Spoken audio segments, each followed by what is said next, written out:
Today, our topic is Tung Chih Restoration 1860 to 1874. Tung Chih Restoration was an attempt of the Chinese government to restore the imperial order after the Taiping Revolt and the imperial aggressions. In 1860, the British and the French signed the agreement with the imperial regime in China, which was known as the Peking Convention. By that time, the Manchu dynasty was virtually on the verge of collapse. The imperial summer palace had been burnt by the French and the English troops. A large number of Chinese provinces were disturbed by the insurrections. Apart from the Taiping upsurge, there were other insurgencies like Miao Revolution and the Muslim Revolt. The army was disorganized and the coffers of the state was empty. Amid such a serious crisis, the Manchu rulers took a sincere effort to restore the imperial authority. Such efforts were taken during the reign of the Emperor Tung Chih 1860 to 1874. Hence, the contemporary Chinese scholars called the entire process as the Tung Chih Restoration. In the entire process of the Tung Chih Restoration, the Emperor Tung Chih had a very little role to play because he was at the time too young. His mother Chih, the Empress Dowager, played a vital role in fostering the Tung Chih Restoration and restoring the imperial authority in China. She was ably supported by a number of Chinese bureaucrats who are highly skilled and whose untiring efforts temporarily halted the process of decline of the Manchu authority in China. In the words of the eminent historian Jia Sheno, quote, "The real artisans of the restoration were a few senior officials in the capital and in the provinces," unquote. During the period of serious factional squabble broke out in the Chinese court. A coup d'etat was planned in full connivance with Prince Kung, the brother of the deceased Emperor Xiangfeng. The other princes were either forced to commit suicide or were killed. It helped eliminate quarrels among the different factions and emphasize the collective interests of the Chinese as well as of the Manchu bureaucracy. The new government was set up in early November 1861. The fact that a homogeneous group was brought to power by the coup d'etat, Emmanuel Schub rightly remarked, the emergence of a new political leadership at Peking played a vital role in forging a new era. Program related to restoration of imperial authority. The motive of restoration was not restricted to bring back the old order alone. The restoration aimed at dealing with the new situation arising out of external invasions and insurgencies in China. Some constructive programs were undertaken for the purpose of restoration of imperial power and imperial authority. In fact, emphasis was put on the programs related to socio-economic reconstruction. The persons who played a pivotal role in the entire process of restoration were staunch believers in Confucian ideology. The primary aim of Tung Chih Restoration was to develop a stable society based on agriculture. The principle of reducing public expenditure got priority. It was instructed that the bureaucrats should live a rigorous life and they should reduce their expenditure in private and public lives. However, the reformers refrained from following the example of Meiji Japan to promote an economic development and to develop a modern economy which the Meiji reformers of Japan did. The bureaucrats were afraid of the fact that increase in wealth and expansion of production could disturb the Confucian class division and the Confucian and traditional class order of China. Remaining true to the Chinese traditional system, the bureaucrats were interested in maintaining a harmony between people's livelihood and the state finances. The policy of state finances owed much to the Confucian principle, which categorically stated respect agriculture and scorn trade. Leaders involved in restoration program were determined to strengthen the agrarian economy.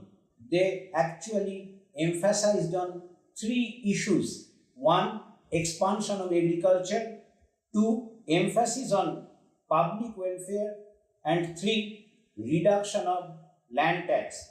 Areas severely affected by the Taiping Rebellion got priority for implementing the reforms. As the Taiping Rebellion broke out, a large number of rural people began to flee away from the insurgent areas. Hence, the vast areas of rural China saw a sharp decline in agriculture. There was enormous wasteland in China. The Chinese government now took initiative to develop irrigation system in several regions for improvement of agriculture.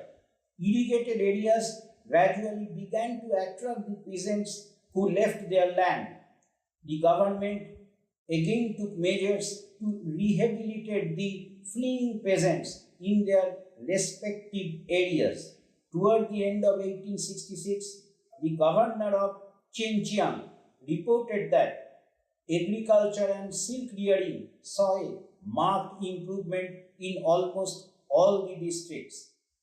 Measures adopted by the government during the restoration period encouraged rehabilitation of farmers, which accelerated the process of expansion of agriculture.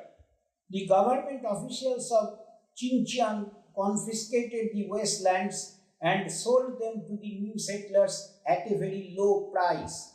Government gave loan to the peasants for purchasing seeds and agricultural equipment. In many districts, land rent was reduced to 30% of the entire produce. The wastelands of the border areas were brought under agriculture, leading to an increase in agricultural production.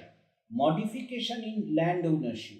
The Confucian ideal of restoration implied the re-establishment of a majority of the peasant landowners. The results of the agrarian policy appear uneven on this point.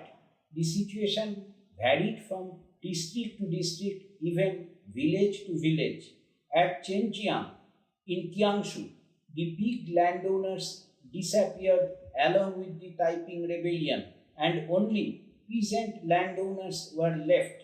The drop in the price of land enabled the rich to acquire more. Bureaucrats and army officials built up vast domains in rural parts of China. Contractors also came on the surface who purchased large stretches of land and rented them to tenant farmers without the traditional guarantee of life tenure. Public works. In the provinces reclaimed from Taiping, reconstruction offices were set up to mend city walls and build temples. With the help of the gentry, the reserve granaries were repaired and many more granaries were constructed for fighting famine. The most urgent task, however, was to get the water under control.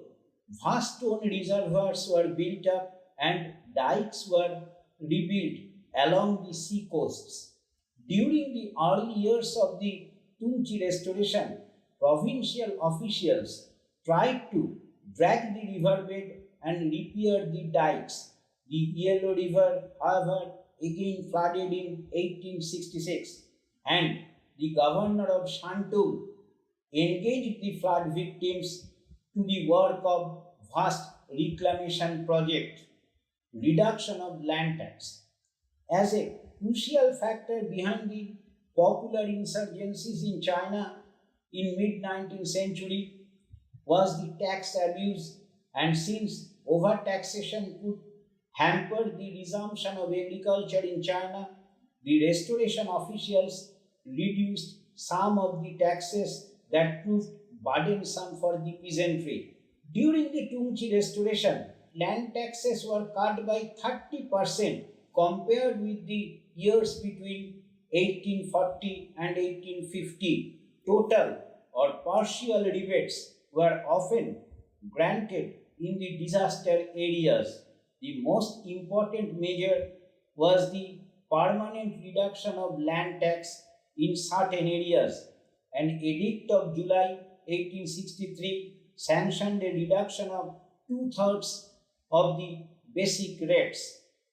Obstacles to the growth of trade and commerce. The Restoration did nothing to develop the traditional trade and commerce in China. Rather, it increased taxes which burdened the traders and men involved in commercial activities. The traders were subjected to heavy taxation. Leasing or the traditional trade duty existed as before. A section of the Chinese bureaucrats, however, wanted to abolish the leasing, but many others were in favor of continuing with the leasing or the trade duty because it proved highly profitable for the bureaucrats and particularly for the provincial authorities. A generous proportion of leasing and its fairly large revenues were made available to the provinces. Under the Restoration, however, the administration of leasing was made much more efficient. The administrative system of the leasing institution improved to a large extent. Annual reports were required, number of leasing barriers were removed, abuses were punished, and control over the collection was transferred from district to provincial authorities. Nevertheless, leasing affected the growth of trade and was a burden on the agriculture as well. Nothing could be gained from sending goods elsewhere because they were taxed in proportion to the distance covered.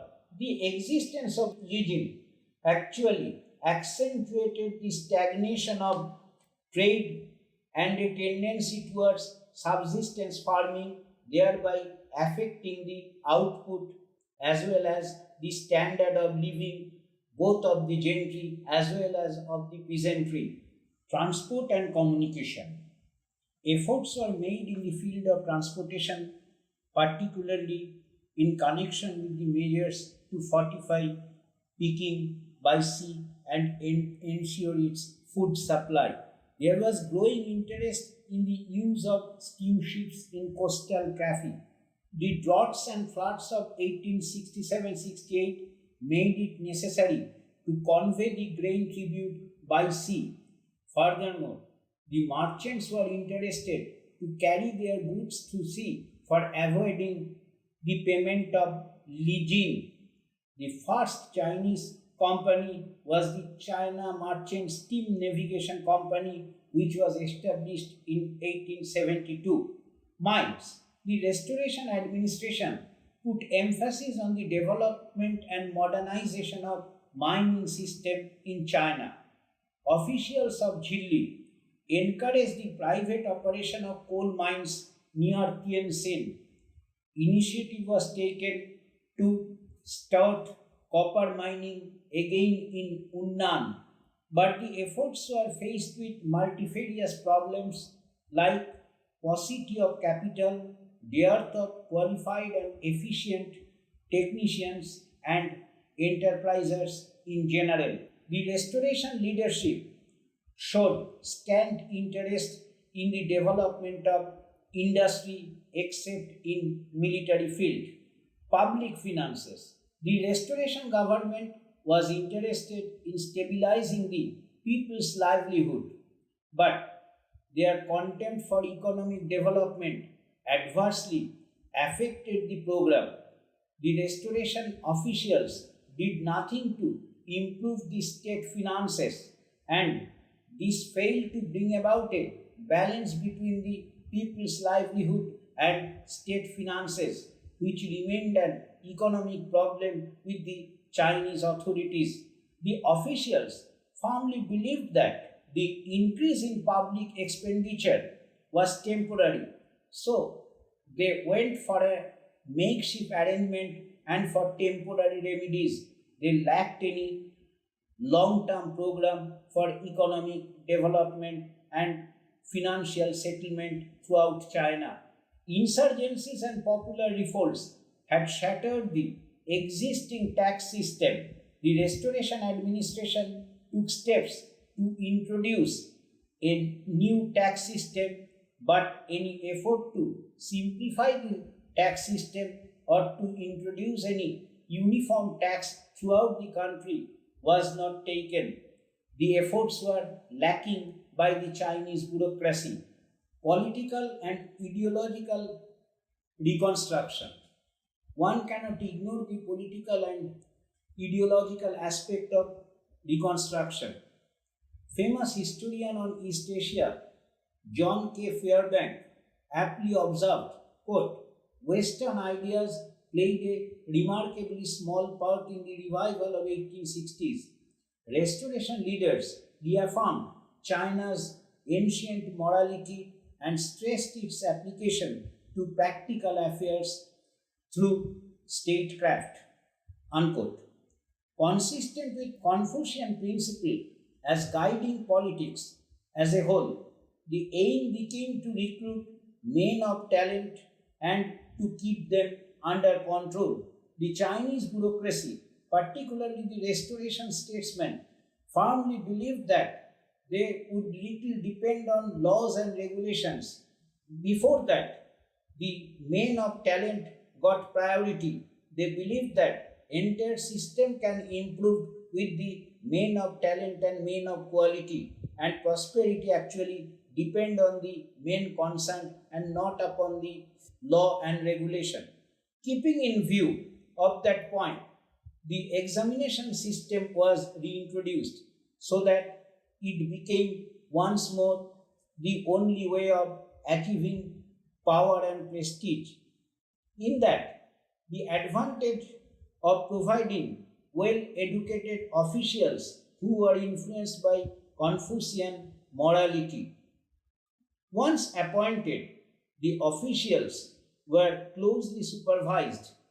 Regular inspections were resumed, and seniors were encouraged to look after the jobs of the subordinates and control them. And they had to send in reports as well. The Board of Censors, which controlled the network of supervision, was vigilant in its fight against corruption. During the Tung Chih Restoration, the quality of bureaucracy seems to have improved. The restoration of Confucianism. We have told earlier that all the men who were strongly involved with the restoration activities were deeply influenced by Confucian philosophy and Confucian ideology. Political reconstruction through re-establishment of administrative and legal control was consolidated by ideological reconstruction, which emphasized the regeneration of Confucian morality and Confucian knowledge. The Restoration statesmen believed that it would facilitate a renewal of obedience among the Chinese people, the civilization of minority races, and also training of the men of talent needed to govern the country. Besides the revival of examination system, schools were repaired and reopened. Enough private donations came in for renovating and reorganizing the village schools. New institutions were built where district graduates could go for further education without any charge, and they could prepare for further examinations. New libraries were rebuilt with renewed vigor. They had reprinted the classics and histories. They also organized lectures to clarify the morality endowed in the old literary excellence of China. It is known from the contemporary accounts that the Confucian teaching was extended to the most unprivileged sections of the society. Sentiments and doctrines that fell outside the Confucian frame of thought were strongly denounced and condemned. Official proclamations also condemned novels, theatres, gambling, and popular religious beliefs. In fact, the secret society of the brothers and elders were banned throughout China. The society used to propagate views inimical to Confucian teaching and thought. Limitations of the Tung Chih Restoration. External invasions and several insurrections, including the Taiping Rebellion, had exposed the weakness of the Manchu army as well as of the Chinese bureaucracy. The dignity and prestige of the Manchu dynasty steadily declined in the eyes of the common people of China. In this situation, the restoration statesmen realized that the restoration of the royal authority was not possible without the help of the traditionally elite intellectuals. In the words of Zhang Sheno, the restoration strengthened the gentry numerically, economically, and politically. Unquote. The restoration resulted in maximization of land ownership by the gentry. The condition of the peasantry, however, did not improve, rather, it worsened. Rural indebtedness increased rapidly, and a large number of marginal peasants were struck by severe indebtedness. There was no attempt on behalf of the government to redress the grievances of the peasants and reduce the problem of rural indebtedness in China. Virtually no steps were taken to improve the plight of the peasantry, which badly affected the agriculture as a whole. Similarly, industry and commerce also remained neglected. No effort on behalf of the restoration officials could be seen to develop a well-planned economy in China, emphasizing on the development of industry, trade and commerce. A uniform tax system and effective fiscal policy were not introduced. Lack of development of industry and commerce increased pressure upon the agriculture. Natural calamity and increase of population in China made the situation worse. Restoration program not only deteriorated the condition of the peasants, it also miserably failed to raise the standard of living of the gentry themselves. Majority of the gentry could not increase their wealth, and their available funds remained scanty, and they could not invest in the fields of industry and commerce. Possibilities for investment and economic development depended on a very small number of rich merchants. A very small number of gentry also became wealthy enough to become entrepreneurs, but they did not want to destabilize the traditional order by launching modern enterprises. So we see that the Tung Chih Restoration was replete with problems and deficiencies. No economic development could be seen by the effort. In fact, it was preceded by the self-strengthening movement in China, and Tung Chih Restoration may be described as the first stage of the self-strengthening movement in China, as it paved the way for self-strengthening.